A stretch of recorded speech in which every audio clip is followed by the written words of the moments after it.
In the dark corners of memory, there are stories that will never be forgotten, horrifying pieces from the past that make people shudder every time they recall them. Strange noises, crazy eyes, and ghosts wandering around in the middle of the night all are signs of a mysterious presence that no one can explain. Let's enter the world of scary stories, where fear not only exists in the imagination, but also contains things that cannot be explained. Story 10. Horrifying pieces from the past. My father often told stories from his childhood, but there was one story in particular that he rarely mentioned, and every time he did, his voice lowered as if it still scared him to this day. It happened when my father was only about 10 years old, in the family's old house in a small and quiet town. It was a late summer afternoon when he was home alone. My father, as usual, sat on the old couch in the living room, eyes glued to the black and white TV. Old but still the pride of the family. It was the only TV in the house, and for my father at that time, it was the door to the outside world, taking him into adventures and unreal stories. But that day, things did not go as usual. While he was intently watching a favorite program, the TV screen suddenly turned off, leaving a terrifying silence in the space. My father didn't pay much attention at that time, thinking it was just a small problem with the old TV. He stood up, walked over, and turned it back on. The screen lit up again, and he returned to his chair, but as soon as his back hit the cushion, the TV suddenly turned off again. Frustration began to creep into his head, but remaining calm, he stood up again and turned the TV back on. But then, this happened a third or fourth time. Every time he turned on the TV, it turned off as soon as he returned to his chair. By this time, the discomfort had turned into a vague feeling of anxiety. My dad started thinking that maybe the remote control was faulty or someone was playing a joke. He decided to find the remote to check, thinking it must have fallen somewhere near the couch. While searching, he walked behind the couch, a dark corner that no one usually paid attention to. When he bent down, his eyes suddenly met a figure hiding there. His heart seemed to stop beating for a moment. In a dark corner, there was a man. His hair was messy, dirty, and long, covering his entire face. But the most terrifying thing was not his hair, but his eyes, wild eyes, shining with madness and a strange, distorted smile on his lips. In his hand, the TV remote lay neatly, flashing a red light as if it were complicit in this horror. The man stared at my father, showing no signs of fear or embarrassment at being discovered. He simply smiled, a smile that made every hair on my father's body stand up. He didn't say anything, but the way he looked, the way he held the remote in his hand, said it all. It wasn't a joke, it was the presence of something dark and crazy. My father doesn't remember exactly how he reacted immediately afterward, but he knows that he screamed a scream that came from the bottom of his heart, filled with terror. He rushed out of the living room without looking back, threw open the front door, and ran outside. He kept running, shouting nonstop until he reached the neighbor's house. At that time, my father was like a lost child in a nightmare, unable to believe what had just happened in his own house. His neighbors, after hearing what happened, immediately called the police. When the police arrived, they entered the house, which my father now felt was a strange place, no longer safe. They searched everywhere, and when they entered the living room, the man was still there, still hiding behind the couch, still with crazy eyes and a distorted smile. He did not resist when being arrested, just quietly let the police lead him away. It was said that he was a homeless man, perhaps insane, who had wandered into my family's house and found strange pleasure in controlling an old TV. But no matter how reasonable the explanations were, my father still couldn't forget that man's eyes. He never admitted how scared he was, but I know that from then on, every time he turned on the TV, he always looked over his shoulder, checking every corner of the room before sitting down. And that story, every time I think about it, always makes me shudder, making me unable to help but wonder what would have happened if my father hadn't discovered that man sooner. That madness haunted him throughout the years that followed, like a ghost lurking in his own memories. Story 9. The Haunted House. One time, my friend told me about an incident that happened to her when she was a child, and when I think about it now, I can't help but shudder. At that time, she was about 8 or 9 years old, living with her mother, a strong but busy woman who always had to work late to take care of their lives. Usually my friend walks home from school every day, a familiar but long journey for a child. It was an autumn afternoon. The wind was cold and yellow leaves were falling on the sidewalk. My friend is used to coming home alone, putting the key in the lock, opening the door, and waiting for her mother to come home. But today something is different. When she arrived in front of the house, a strange feeling flashed through her mind, as if someone was watching her every step. But she shook that feeling away and reached into her bag for her keys. She raised her hand, preparing to insert the key into the lock when the door suddenly opened. Standing in front of her was her mother, wearing a bathrobe, her face a bit pale, clearly just getting up from illness. My friend's mother is usually a careful person and rarely takes time off work, but today she had to stay home because she had the flu. At first, my friend was surprised to see her mother come home early, but quickly felt more secure. However, that normal atmosphere quickly disappeared when she looked into her mother's eyes. Her mother stood still at the door, her eyes not looking at her daughter but fixed on the space behind her. There was a long, tense silence. Then her mother slowly, her voice trembling but serious, asked, "Who are you?" That question was like a knife cutting through the atmosphere, sending chills down my friend's spine. She turned her head, and there, not far away, stood a strange man, his eyes sparkling under the hood of his long coat. In that moment, my friend realized that he had been following her, quietly and discreetly like a ghost, from the moment she left school to her door.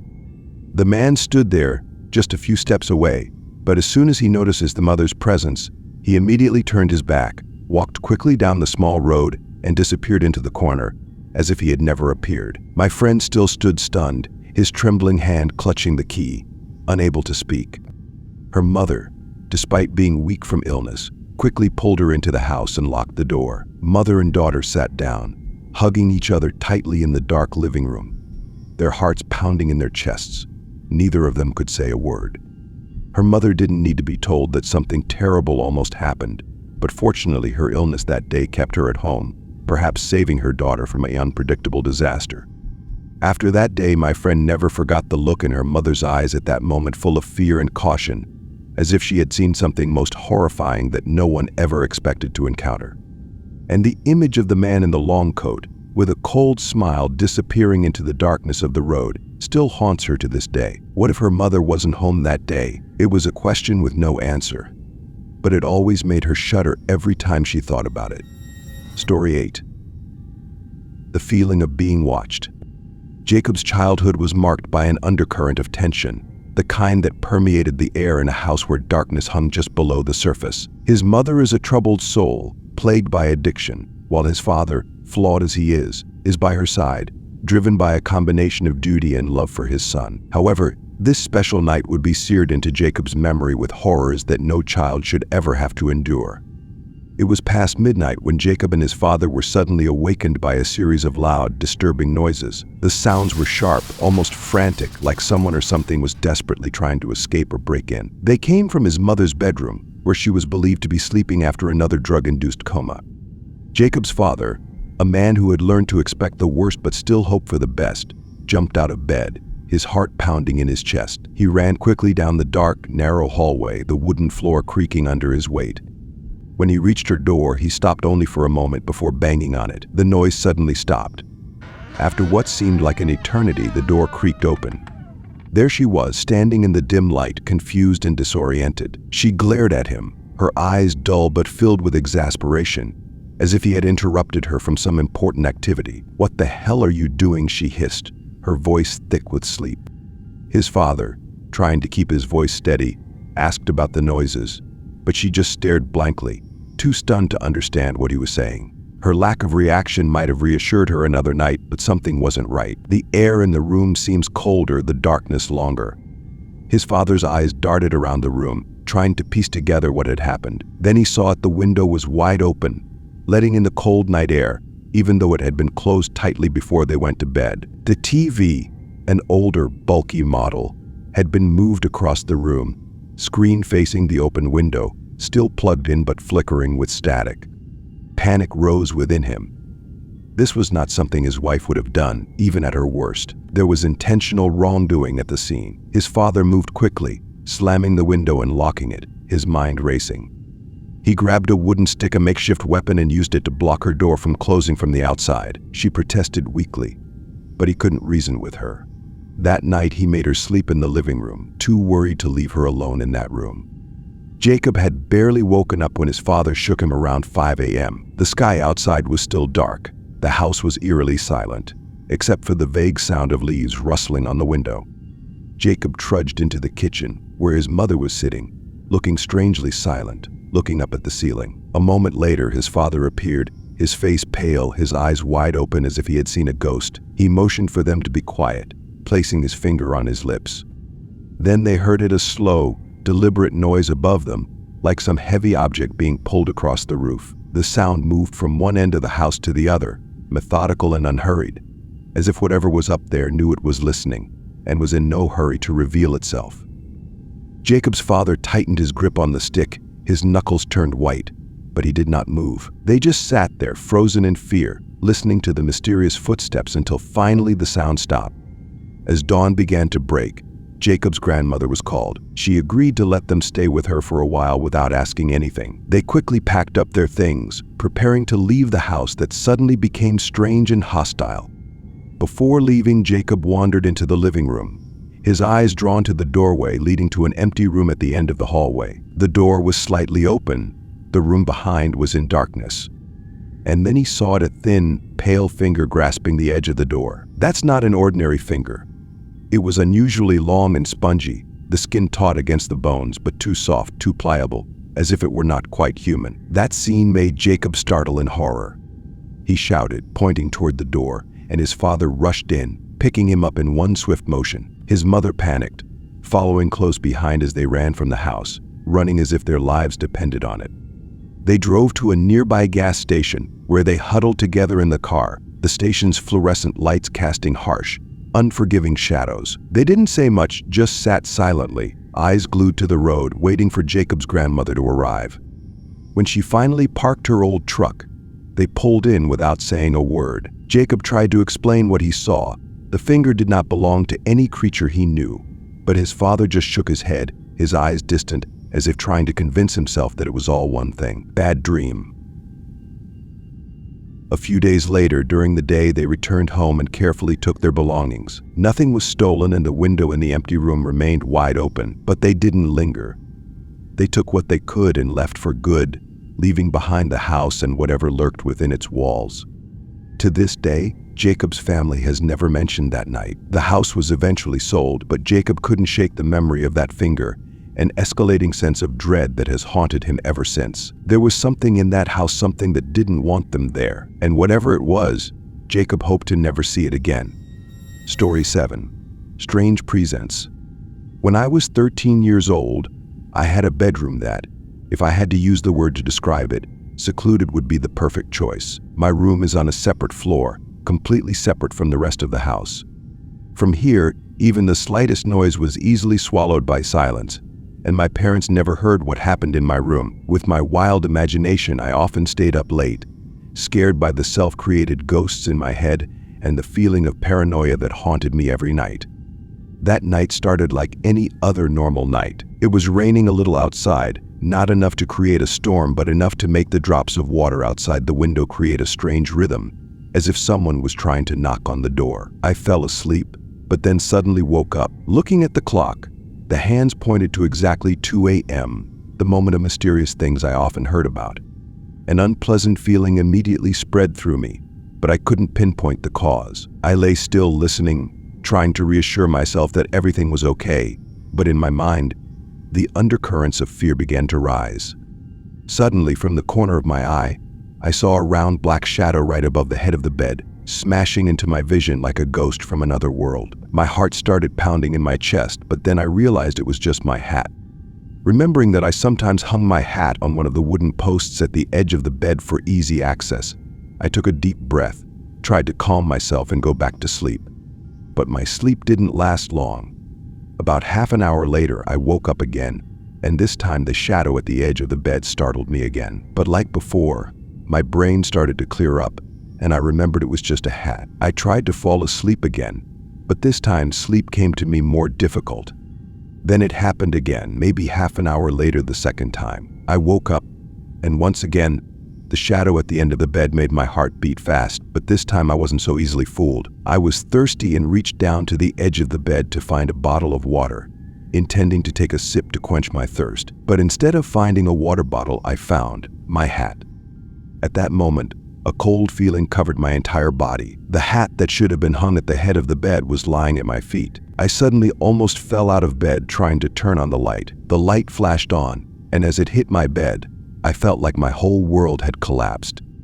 There was a man's face, glaring eyes staring straight at me from the edge of the bed, just a few feet away from me. That face was filled with coldness, his dark eyes unblinking, as if he had been waiting for me to wake up all night. My heart seemed to stop beating, but I still managed to scream a high-pitched scream, the shrillest scream a boy could make in a panic.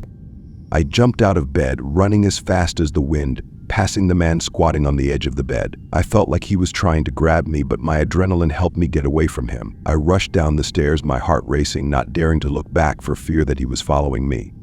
When I arrived in front of my parents' room, I banged on the door like crazy, screaming for my dad in fear. My father, hearing my scream, immediately jumped up, took the baton he usually kept under the bed, and rushed after me to my room. But when we returned to my room, the man was gone.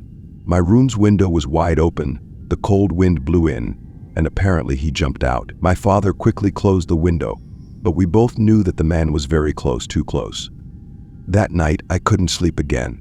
We left the house the next day, and from then on, I never dared to sleep alone in my room again. The cold feeling when I saw his face, the way my hat was moved without me noticing, all were imprinted deep in my mind, becoming an obsession that I had never seen before, can now be deleted.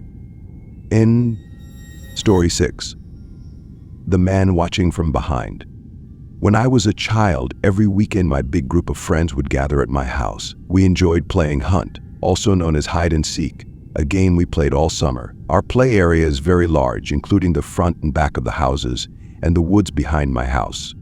We always had a strict rule: no going out the length of the backyard and no going deep into the woods. I always find a reliable way to hide and no one can find me. That night, the atmosphere was special. There were only 6 people in the group, including myself, Joe, and Rog. We quickly ran into the forest to find a hiding place. As usual, I ran to my usual hiding place, a rusty old barrel that had been thrown into the woods many years ago. Often flashlights from the search team would shine across the backyard and the light would create eerie shadows on the ground. But tonight, the surrounding atmosphere is very quiet, different from usual. As I hid behind the crate, I heard footsteps nearby, but didn't see a flashlight. I figured it might be my teammates, so I whispered Joe and Augie's names, but there was no response. An uneasy feeling rose within me as I realized that something was wrong. Suddenly, a strange feeling of fear came over me, and then I felt like someone was rushing towards me, causing a gust of wind. I got up immediately and ran out of the woods, deciding to find a new hiding spot in the backyard. When I returned, I didn't see anyone coming out of the forest. My friends called my name from the front, including Joe and Rog, but there was no sign of them. The feeling of anxiety increased, and I decided to go ahead to see what was going on. When I arrived, I saw Joe's parents chatting with my parents, with all my friends standing around. My parents seemed relieved to see me, but I was completely confused. They told me that a police officer had just passed by and warned them about a serial rapist who had been discovered in the area. Police have advised all parents to keep children indoors and not go out. My parents started to panic when I explained what happened to me in the woods. They worry that maybe that dangerous person is nearby, and that makes them unable to calm down. They immediately called the police to report the situation and provide information about the incident. I don't know if that serial rapist was caught or not, but I really hope that he was. I tried not to think about what might happen if that person had caught me. The feeling of fear and the fear of what could happen stuck with me, and I felt lucky to have escaped that situation. Story 5. Terrifying sounds from an empty apartment. When I was about 12 or 13 years old, my mother's stepfather and our 2 dogs decided to take a weekend trip to the beach. We rented a small apartment away from the beach. The area behind the apartment was completely deserted and had no lights, creating a rather quiet atmosphere.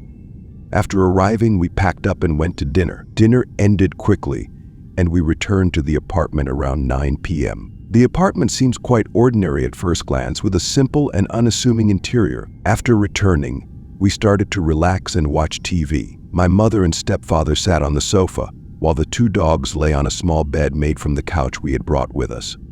With a king-size bed equipped for me, I felt very comfortable and relaxed. I spent some time playing games on my personal computer, even though I knew there was no internet connection here. As the night approached, I decided it was time to stop playing games and go to sleep. I lay down on the bed, feeling tired but also excited about the beach trip. The room lights were turned off, and the room became completely silent. But after just a few minutes, an extremely loud sound suddenly interrupted the silence of the room. This sound was not like the noise of the TV or the normal sounds I had heard in the apartment. It was a loud, prolonged, unpleasant noise, as if someone was deliberately making a loud noise. A feeling of fear rose within me. I knew for sure that it wasn't my mom, my stepdad, or the two dogs that made that sound because they were all quiet or sleeping. I got up from the bed, but the noise didn't stop. I felt my heart beat faster, each beat like an alarm bell in my chest. I decided I couldn't stay in this room any longer. I opened the door and rushed out, looking for a safer shelter. I went into the bedroom opposite, a smaller room with a single bed, and crawled into bed, trying to keep myself calm. But the feeling of fear did not diminish. I can't sleep. My mind is still tense and confused. The strange sound continued to echo in my head, making me feel as if something wrong was going on outside.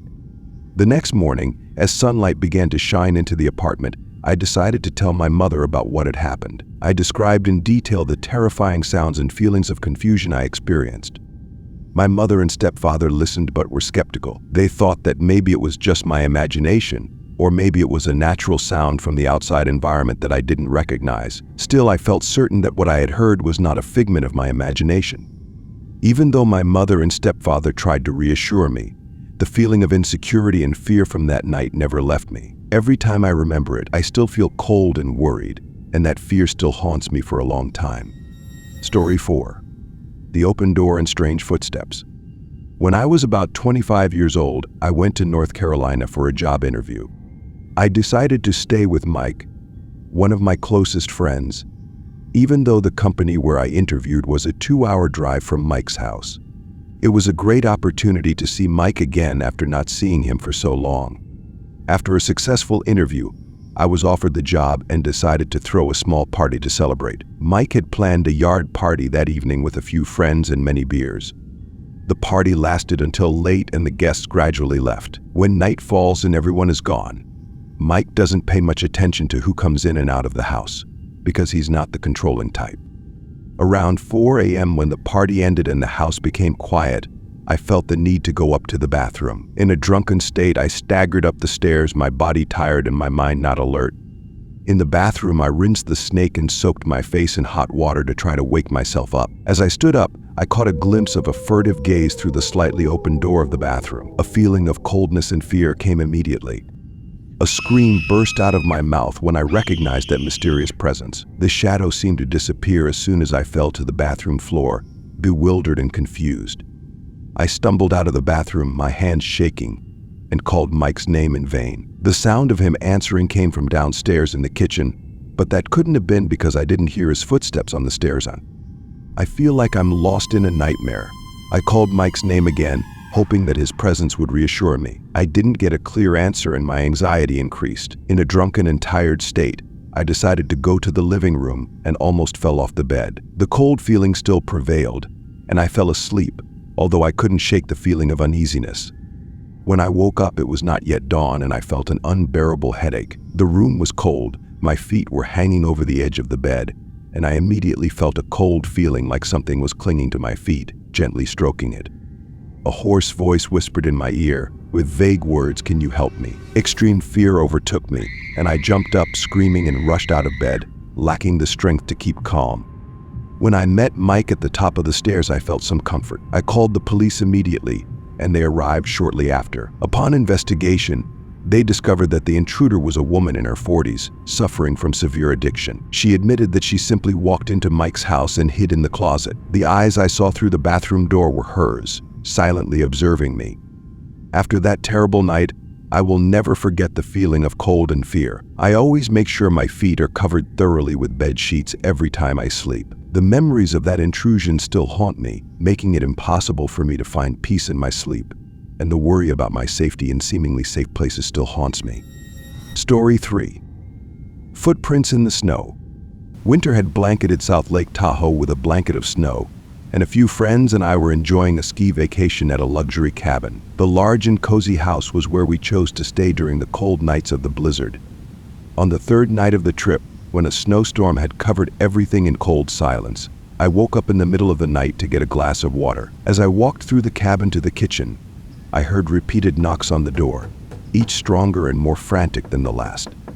The knock on the door rang out in the dark and quiet night, making me feel scared. I wondered if someone was knocking on the door, or if it was just my imagination. At first, I thought maybe someone was trying to get in to escape the inclement weather. But when I remembered my car parked right outside, I worried that maybe someone had discovered we were here and needed help. I decided to open the door, but my heart was still filled with anxiety and worry. I tiptoed closer to the door, and the knocking sounded again, this time clearer and more intense. I asked, "Is there someone?" but did not receive an answer. I asked again, this time louder, but only received silence. After there was no more knocking on the door, my curiosity and obsession with the person in need of help made me decide to open the door.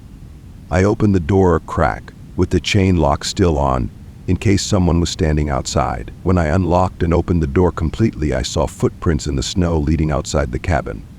The fragile and winding footprints made me feel confused. Feelings of guilt and anxiety welled up in me. Maybe someone really needs help. I quickly put on my shoes and coat and walked out into the snowstorm to follow those footsteps. My footsteps in the snow led me away from the house, to the edge of the compound before stopping suddenly. The footprints ended completely with no sign that the person had moved on. Silence reigned, no trace of struggle, just the cold stillness of a snowstorm. The feeling of insecurity made me panic, and I hurried back to the house, slammed the door and locked it. As soon as I made sure the door was locked, the frantic knocking sounded again, making my heart pound. I panicked and yelled for each of my friends, who all quickly ran down to check. When we opened the door, there was no one outside, and the footprints were completely covered by fresh snow. There was no trace of anyone or anything that could explain what had happened. I couldn't prove to my friends what happened. Even though they didn't seem to believe me, I didn't blame them, because I almost didn't believe what I had experienced myself. Memories of that night still frighten me, and the feeling of mystery and terror still haunts me today. Story 2. Crazy Eyes. We left town to attend a party and decided to stay at a family friend's vacation home about an hour south of the party. It was winter, and the whole area was deserted, just us and the overwhelming cold. When we arrived mid-afternoon, there were hardly any cars at the resort. Everything was quiet, as if it had been forgotten in a snowstorm. Before leaving the house to go to the party, I stood in front of the iron gate of the house, hesitant. I had trouble opening the gate when we arrived, and didn't want any trouble if we returned late at night. Although I was a little hesitant, I still decided to close the gate to ensure the safety of the house, even though I knew this might make it difficult for me to open the gate when I returned. The party went well and we returned home around 12:30 a.m. But as soon as we approached the gate, a feeling of anxiety rose within me as I saw the gate wide open. I was sure I had locked the gate, and there was no way the wind could blow it open. An overwhelming feeling of insecurity, as if something was wrong. I tried not to make a big deal out of it, and when my friend asked if I would close the gate, I just shook my head, trying not to show my nervousness. When we entered the house, my anxiety did not subside. We decided to make snacks to relax, but the silence of the house didn't seem to be able to dispel our worries. Suddenly, my friend ran from the kitchen to the hallway, almost pinning me to the ground. She shouted that she had heard footsteps outside, heavy and threatening footsteps. We both stood dumbfounded, feeling like the entire space around us had become quiet and gloomy. We had no cell signal and no one around. The feeling of loneliness and fear increased as we listened to footsteps outside and a knock on the back door being yanked. Those sounds echoed in our heads like a deadly warning. We decided to leave here immediately. Both of us, hands shaking, packed our things and prepared to go to the car. As we were moving towards the front door, a strange sound started coming from the backyard. It was the scream of hundreds of birds, as if there was a huge flock of birds screaming in madness. My heart was pounding and I felt like a million eyes were watching our every move. We rushed outside, jumped in the car and tried to start the engine. The car seemed to refuse to start immediately, adding to the fear.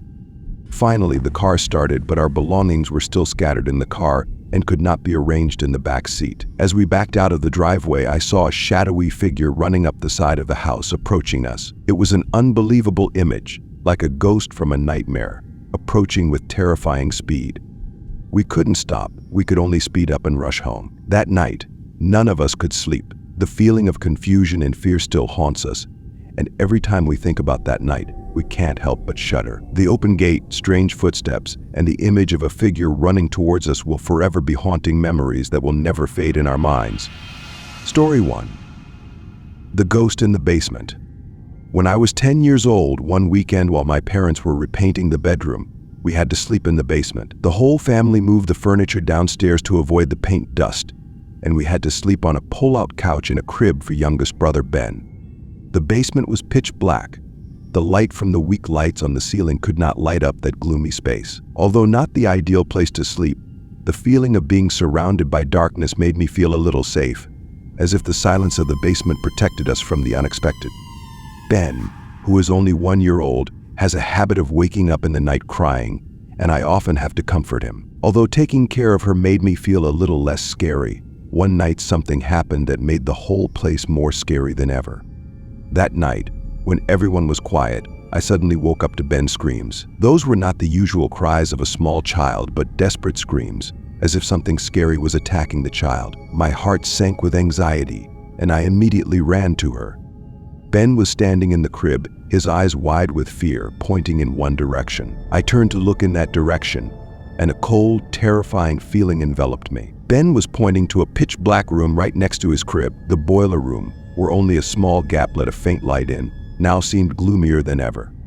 The presence of the boiler room made my heart pound, as if 1,000 sharp knives were stabbing into my chest. In that eerie silence, I vaguely heard a strange sound, as if something had just fallen to the floor in the boiler room. The sound echoed in the air, increasing my fear. It felt like something was watching us from the dark. With no time to think, I quickly picked up Ben and ran out of the basement, without having time to worry about my belongings or other things. I didn't dare turn back, didn't dare look at that boiler room again. The feeling of being forced into a cramped and gloomy space made me unable to bear it any longer. After that night, I never set foot back in the basement again. Every time I think about that place, a feeling of fear and anxiety rises within me, as if the ghosts from that night are still lurking around. Even now, when I close my eyes, I can still feel the strange and creepy presence I encountered in that basement, and the cold feeling of the boiler room will always haunt me. The last light of the day fades and darkness covers, horrifying pieces from the past resurface, making us shudder. These stories are not only scary memories, but also lessons about caution and the presence of evil in life. Do you have the courage to face the unknown? Remember, sometimes the truth is scarier than what we imagine.